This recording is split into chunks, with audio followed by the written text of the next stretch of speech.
نحمده ونصلي على رسوله الكريم اما بعد بسم اللہ الرحمن الرحیم السلام علیکم ورحمۃ اللہ وبرکاتہ۔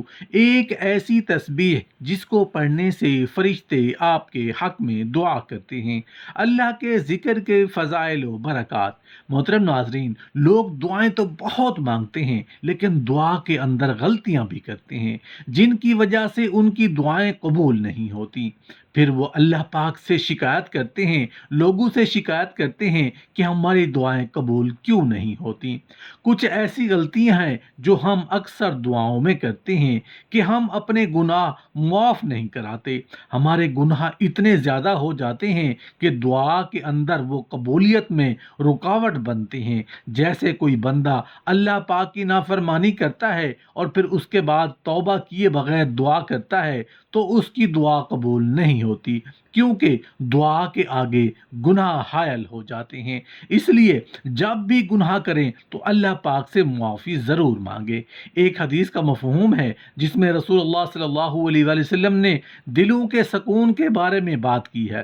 حدیث مبارکہ میں اس طرح سے آیا ہے کہ حضرت ابو ہریرہ رضی اللہ عنہ سے روایت ہے کہ رسول اللہ صلی اللہ علیہ وسلم نے ارشاد فرمایا، جہاں کہیں اللہ کے بندے اللہ کا ذکر کرتے ہیں تو لازمی طور پر فرشتے ان کے گرد ہر طرف سے جمع ہو جاتے ہیں اور ان کو گھیر لیتے ہیں، اور رحمت الہی ان کو ڈھانپ لیتی ہے اور ان پر سکینہ کی کیفیت نازل ہوتی ہے، اور اللہ تعالیٰ اپنے معتبر ملائکہ میں ان لوگوں کا ذکر فرماتے ہیں۔ دل کا سکون کون نہیں چاہتا؟ ہر دور میں ہر انسان کی یہ حاجت رہی ہے کہ مجھے دل کا چین اور اطمینان مل جائے۔ اس اطمینان کو انسان نے جگہ جگہ تلاش کیا۔ کسی نے مختلف رسالوں اور کتابوں کو پڑھنے میں سکون پایا، کسی نے سیر و تفریح کے مقامات پر جا کر اطمینان پایا، کسی نے باغات میں جا کر درختوں اور پودوں کے درمیان گھوم پھر کر اور پھولوں کے رنگ و بو میں سکون تلاش کیا، کسی نے کھیل کود اور جدید تفریحی آلات کے ذریعے سکون و اطمینان پانے کی کوشش کی۔ لیکن انسان نے خود سے جتنے راستے سکون حاصل کرنے کے تلاش کیے ان میں کسی طریقے سے وقت برباد ہوا، کہیں پیسہ ضائع ہوا، کہیں ایمان و اخلاق کی خرابی آئی اور کبھی صحت کو بھی کھو دیا۔ یہ درست ہے کہ ان چیزوں میں بھی وقتی طور پر سکون ملتا ہے، لیکن خالق کائنات جس نے ہمارے جسم کی مشین کو بنایا، اس ذات حکیم و خبیر نے ہمیں رسول اللہ صلی اللہ علیہ وسلم کی سیرت مبارکہ کے ذریعے سکون حاصل کرنے کی بہترین تعلیم عطا فرمائی۔ محترم ناظرین، اللہ کا ذکر ہی دلوں کا سکون ہے۔ اللہ جل شانہ قرآن پاک میں فرماتے ہیں، خبردار رہو، اللہ کی یاد ہی وہ چیز ہے جس سے دلوں کو سکون اور اطمینان نصیب ہوا کرتا ہے۔ محترم ناظرین، ہمارے معاشرے میں دلوں کا سکون پانے کے لیے کوئی ہمہ وقت واٹس ایپ یا فیس بک یا ٹک ٹاک پر بلا وجہ وقت ضائع کرتا ہے۔ کسی کو فلموں، گانوں یا ڈراموں سے دلچسپی ہے۔ یہ سب دنیا کے بہلاوے ہیں۔ یہ 100% سچ ہے کہ اللہ کا ذکر کرنے سے کبھی بھی وقت ضائع نہیں ہوتا۔ اٹھتے بیٹھتے چلتے پھرتے لیٹتے آپ ذکر الہی کر سکتے ہیں، دعائیں مانگ سکتے ہیں، تسبیحات پڑھ سکتے ہیں۔